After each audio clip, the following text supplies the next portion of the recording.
Welcome to the DoubleACS Daily News for July 27th, 2015. The City of Attleboro has a new Director of Veteran Services. 8-year Air Force veteran Ken Badertscher was nominated by Mayor Dumas to fill the role vacated by retired Lieutenant Colonel Bradshaw earlier in June. He spoke with us about what he hopes to bring to the position. I just started recently. I've been here about 2 weeks now. I was in the Air Force active duty for 8 years. I was a fighter jet mechanic by trade. I had the opportunity to work on F-15s, F-16s, and A-10s, and it took me all over the world. The joke in the maintenance world is that you kind of go where the pilots go, and the pilots have to go wherever they can train, and that happens to be all over the place.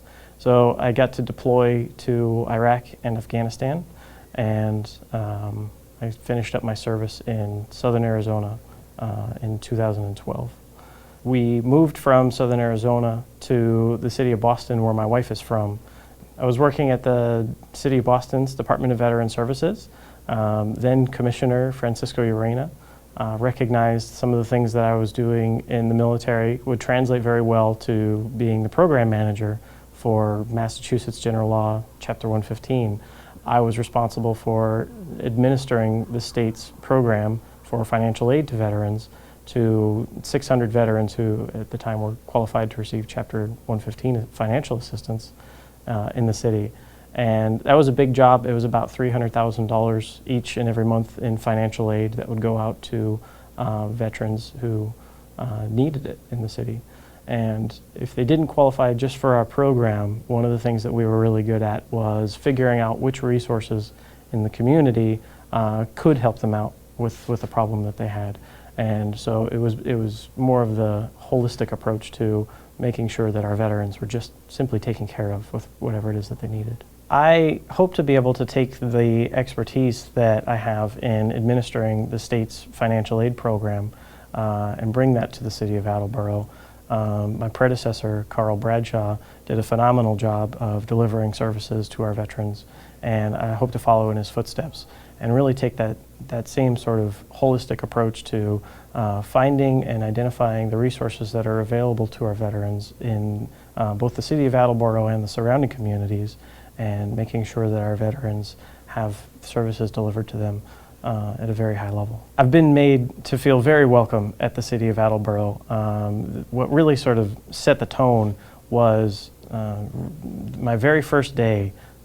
Even 15 minutes before City Hall opened, I would have been locked out of City Hall, but somebody from the city's personnel office was there to meet me, brought me straight into my office, opened everything up for me, sat me down. They had the computer all set up and ready to go, and here's your parking pass, and everything was already taken care of for me, and it was ready to go.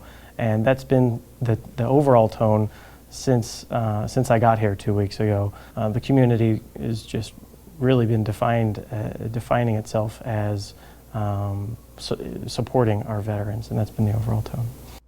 The Attleboro City Council has a few public hearings coming up in early August. City Council President Frank Cook filled us in on the details. In August, on the third Tuesday, we'll be having 3 public hearings. One of those actually deals with a application for a Class 2 auto license. Another one deals with the request of sangrias to serve alcoholic beverages on the outside tables. And the third is a request from the Attleboro Friends of Capron Park Zoo. They will be having their annual fundraiser in September, on September the 12th, and they are looking once again to have permission to serve alcoholic beverages, and that requires a public hearing before the City Council, as well as any other work they have to do before the Alcoholic or Liquor Board here in the City of Attleboro. As with all public hearings, we're very interested in hearing what the community has to think about these matters. So I would invite anybody who has an interest in any of these 3 matters to appear before the council and let us know your thoughts on it, so that we will be better able to make an informed decision on these matters. That's it for today's update. For DoubleACS News, I'm Austin Ricketts.